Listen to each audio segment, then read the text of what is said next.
Hello guys, thanks for tuning in again. Should you supplement with vitamin D? That is the question. Especially if you, let's say, have complex PTSD, you're hoping to increase your neuroplasticity or all the parameters around that. You're trying to create a supportive structure of such a thing. Stay tuned. First of all, I want to talk a little bit about what vitamin D is. Vitamin D is not truly a vitamin. It's actually something that you manufacture in the body through a series of complicated kind of events involving the lungs, liver, kidneys, skin. You take cholesterol, that is a fat-soluble thing, as vitamin D is also a fat-soluble vitamin. You modify it and put some other things on it, and then you in the presence of sunlight in the skin, you synthesize it. So the variables are you have to have exposure to sunlight to make vitamin D. You also have to have multiple organs functioning properly. So if you have an issue with your lungs, with your kidneys, with your liver, with your skin, any of the above, it's possible that your vitamin D synthesis could be thrown off. So that's thing one. Thing two, in terms of the sun, the variables have to be in place. There has to be sun out. Oh, sometimes in the winter, that means you cannot synthesize vitamin D.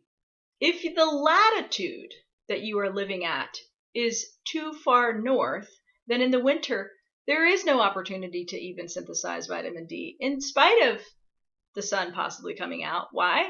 Because the angle of the sun hitting the earth and hitting your body, those factors have to be right. The gist of it is, if you're at a latitude that is far enough south, then the opportunity is there year-round. Even still, though, it needs to be between the hours of 10 and 2 in the afternoon. You have to have skin that is actually exposed to the sun, contrary to what you might think. I know that sounds like a no-brainer, but I actually do need to answer, just to weigh in on that.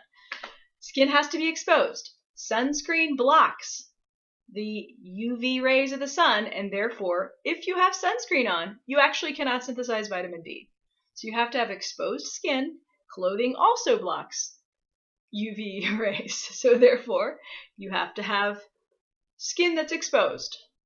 I'm not going to tell you how naked to be in the presence of sunlight, because that would be getting into some other areas that I'm not going to get into on this channel, but the more skin you have exposed, the more surface area you have to synthesize vitamin D in the presence of sunlight.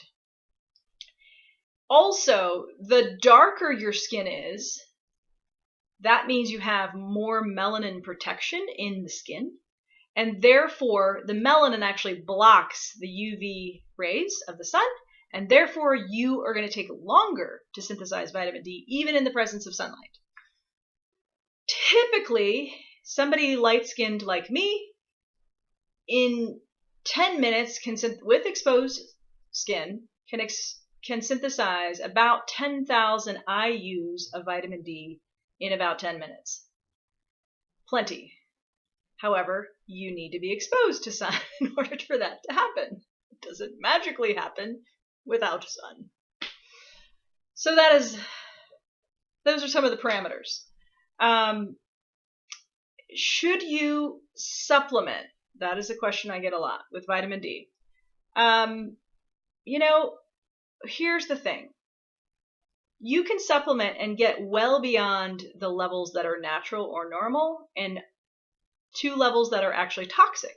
But that will never happen if you are synthesizing vitamin D, because your body will just shut down the mechanisms to synthesize vitamin D and go, we don't need to make any more, guys. We're good. You have feedback mechanisms in the body to do that. You do not have such feedback mechanisms when you're talking about a supplement. It is always better to do natural. It is preferred. The kind of vitamin D we supplement with, like I said, you can become toxic on, and it really is a good idea to get blood work drawn to see where your vitamin D levels are at. You can also have certain kinds of conditions that predispose you to have more issues making and synthesizing vitamin D. I mentioned if any of your organs that are involved are not working, but I would add to the list what I refer to affectionately as the mother effer gene. If you have a genetic polymorphism, which is the MTHFR, thus my calling it the mother effer gene, and it involves folate, but secondarily or tertiarily, I have no idea which, anecdotally, I've seen vitamin D levels absolutely in the toilet. I have colleagues that have reported the same thing to me. And so there's definitely some kind of correlation between having that genetic polymorphism and vitamin D synthesis. Where that is, I have no idea. I've just seen it enough times to go, when you have the MTHFR gene, meaning, well, even that is a blanket statement. When you're heterozygous for that gene, I often run vitamin D because my expectation is that your vitamin D potentially is absolutely in the toilet, and that has turned out to be the case on many occasions in my experience, in addition to the experiences of some of the colleagues that I've talked to about this. So there can be things that keep you from synthesizing vitamin D. There can also be things that prevent you from absorbing vitamin D in the diet, because that is another way that you can get vitamin D. Some things are fortified in terms of, so milks are often fortified with vitamin D, but some of this relies on absorbability. If you've got GI issues going on, you potentially are becoming deficient on vitamin D, because, like, let's pretend you have ulcerative colitis. It can be difficult to absorb vitamin D in the diet, thus you do need to be in the presence of sun a little bit more. However, if you have skin conditions, skin cancers that prevent you from being in the sun, even certain pharmaceuticals mean you can't be in the sun, then you're going to have to find another way around this. That is not the subject of this video. Basically, I wanted to give you the parameters. Vitamin D is incredibly complex, in case you didn't notice this in the 7.5-minute video that I've now gone on. And I would say, in general, ideal scenario is to actually get vitamin D from the sun, the way we were meant to get vitamin D. The sun, contrary to popular mindset, is not a big ball of cancer in the sky. It is actually critical to health, though, again, don't go extremist with that and think you need to be in the sun all the time. You need sunlight, just like plants need sunlight in order to live. Thanks for tuning in. That was a brain dump for me. I appreciate you guys. If this is helpful, give it a thumbs up. Throw it on a playlist, or share it somewhere, or perish the thought. Subscribe for more of the same.